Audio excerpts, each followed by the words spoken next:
Okay guys, this is the installation video for the 150 series Prado. Very similar for the 200 series Land Cruiser in that they both get the charger mounted in under the grille here, and we've got the original start battery on the passenger side and the auxiliary battery which are already installed on the driver's side of the car. So we're going to run through what's in the kit and how easy it is to install. So you can see our kit here, we've just unboxed it. We've got a couple sets of instructions, one for the bracket mounting, one for the BCDC charger, sticker, nuts and bolts are included in there, and our cable ties. With the 150 series Prado, unlike the 200, there is a couple options with extra bracketry. So we'll get stuck into it and show you how to get it installed in your 150 series Prado. Well, the first step would be we need to get this grille out. Now I've taken most of the plastic clips out, but I've just left one in to show you how to do it. So it's just a matter of pushing the tab in. You can see it's indented now, and now if we lift it up, it will now release. To reinsert it, we simply push that tab back out so it's sticking up in the air, insert it and push it back down to flush. So now that we've got that out, we can remove that grille. Gives us full access into the front there. So I'm just going to sit that aside. And this is going to be our location. So we're going to utilise these two holes existing in the Prado. We're going to move the horn, and our third hole mount is down in here. We're going to remove this 10mm nut bolt, and that's going to be our angle bracket. So we'll get the charger out and set up and show you how to do that.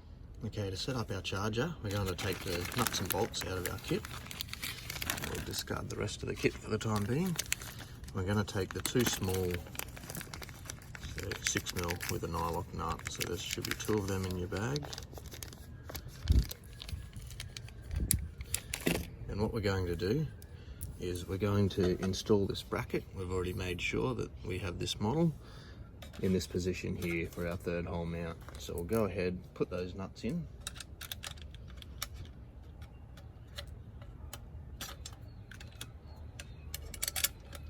Put the nuts on the bottom.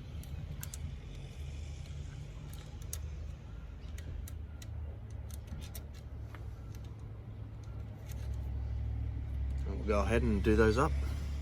Okay, we've got the bracket securely installed and done up. Before we put the charger into place, we're going to come up here and remove this nut off our horn. So you might be able to see that there. So you can see there's a 12mm nut here. So we're going to take that out and remount our horn somewhere. So the easiest way is probably to just reverse it. Just allows us room to get our charger into place. So if we just put it on backwards,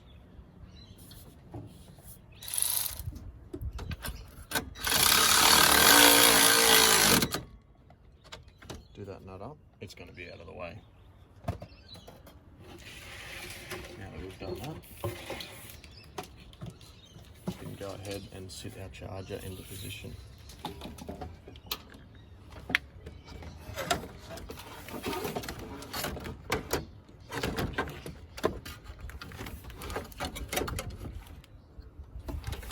Okay, so that's where our charger is going to sit.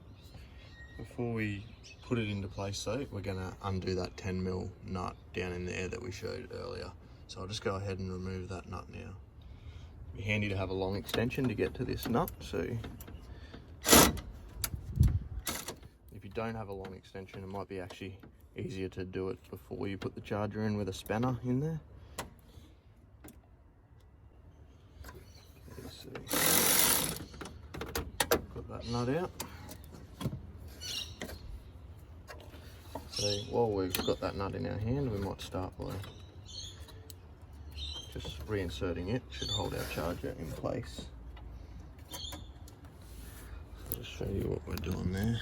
So we've taken that nut out of that position down in there. And we're going to reinsert that nut into its same hole through our bracket. Okay, now that we've got our bottom bolt in, so we've got one of the three mounts done, we're going to use the rest of the bolts in our kit. And we've got a smaller hole over here, so we're going to use our small 6mm nut to go through there, and our larger 8mm bolt, to go through there. And then we're going to get the nuts on the back side and do those up. So easy access actually in front of the grill behind the radiator. So just put down this one. You can reach in behind there and actually get the nut started on this one.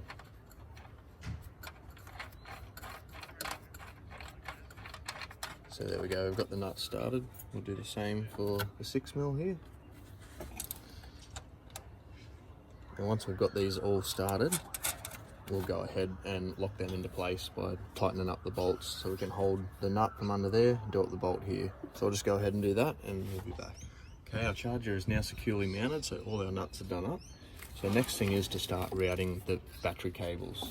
So we've got two harnesses. The thinner one is actually labelled main battery. So that's going to head to our main battery. And then our larger one that has the Anderson is going to head over to our auxiliary battery. So I'm just going to lay them in position now. You can kind of see. So that's going to go through there and that's going to go there. So we'll start by getting our main battery through. So we'll tuck that harness down there.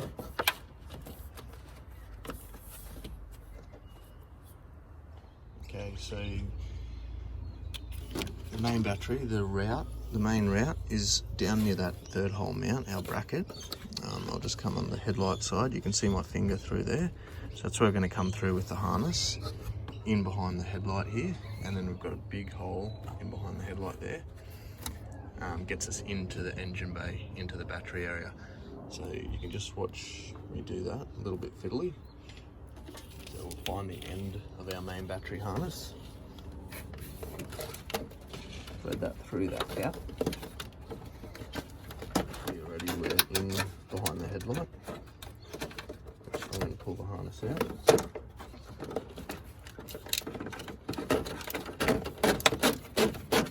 Pull full length through. And the next spot is we're going to go in behind this big gap, which is plenty of room for it.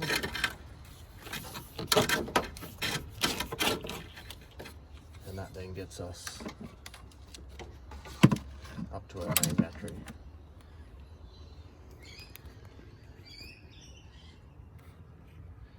So you can see we've come through that gap there, little loop.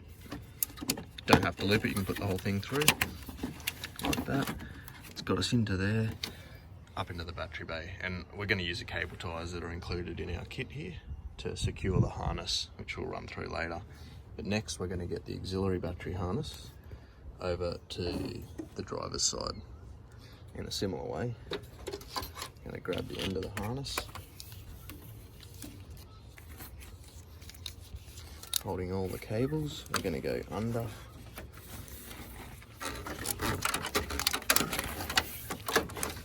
all the framework.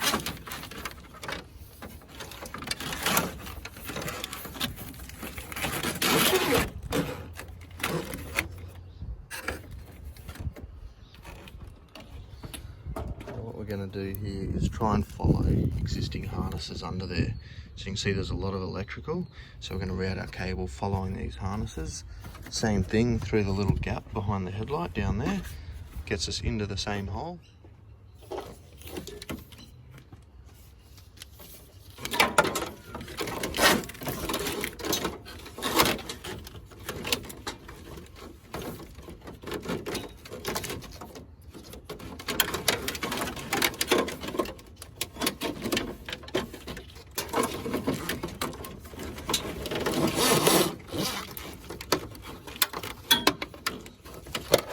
That gap.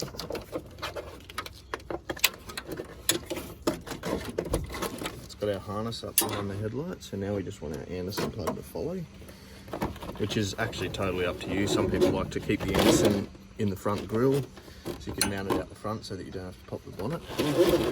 But in this case we're going into the engine bay, so we'll be popping the bonnet to plug in your solar.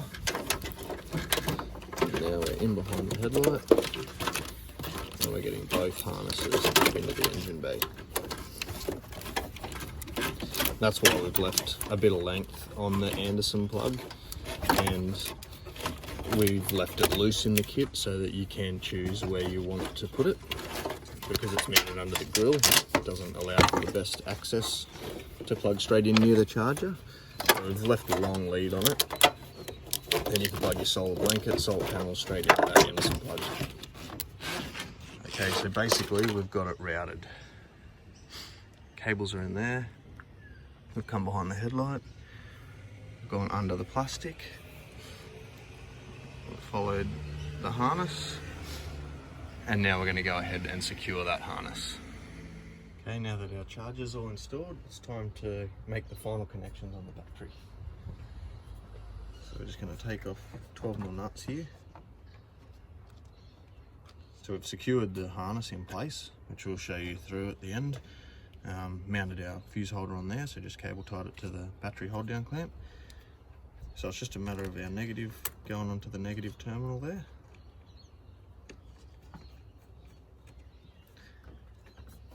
Our positive coming around to the positive terminal. And you may see a small spark there, that is just normal. We're disconnecting the battery, so there could be current draws. And then with a 12mm spanner, we'll just nip those up. Okay.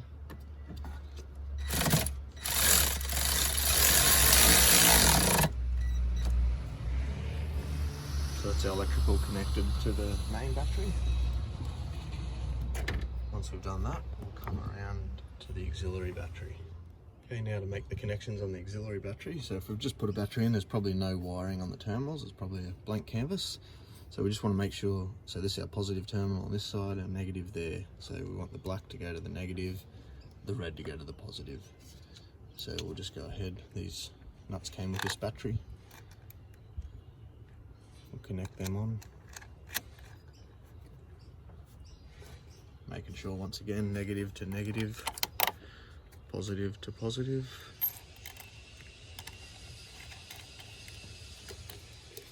And same thing, we've cable tied the fuse holder for the hold down clamp. This is a 13mm.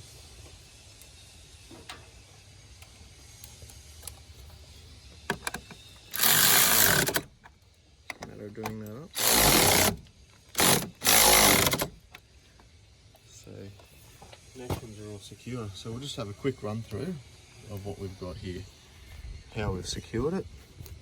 So coming down here from the auxiliary battery, you can see one cable tie there, but this could change on each model because some models will have accessories that have already been fitted.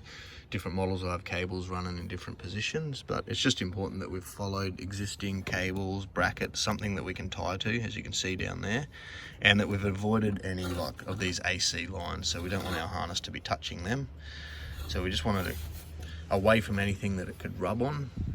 You can see it's come down through there. In here we've cable tied it right at the charger, so that's where our two looms separate. This one goes to the main battery, this one goes into our charger, and this one goes to the accessory battery, the auxiliary battery. So the main battery goes in under that same plastic bracket, in behind the headlight, in through the hole, and into the engine bay, secured. Now that we do have it powered up, we're going to look, we've got our A profile light flashing. So that shows us that we've got power connected to the unit. So what we're going to do now is we're going to go and start up the vehicle and give it a test. So firstly, by starting up the vehicle, a short time after that happens, we should have the vehicle light come on, and the stage light will come on, either flashing or solid depending on the state of charge. So we'll go and fire up the vehicle and show you that. Okay, now the vehicle's running. We can see the vehicle and stage light are on solid, so it's in bulk stage right now. And if we were to plug a solar panel into an Anderson plug for the solar over here, we will get the solar light come on as well. So that just tells us what charge source it's charging from. And then if we turn the car off now, short time afterwards, those lights will go out where it's in isolation mode. So that's it. Now we just put that cover back on. There is, in the instructions, there is a template to cut a section out so that you can still see these holes. So you follow that template, through your holes, you can still see what stage the battery is at, whether it's working. And then we put the plastic cover back on and the job is done. So here's the finished product. Got the auxiliary battery connected there. Got our grill back in place, got a hole there to see the charger, see the screen inside the battery charger, and we've got our main battery connected. So that's what you want it to look like in the end. And that's the full completion of the dual battery kit on the 150 series Prado.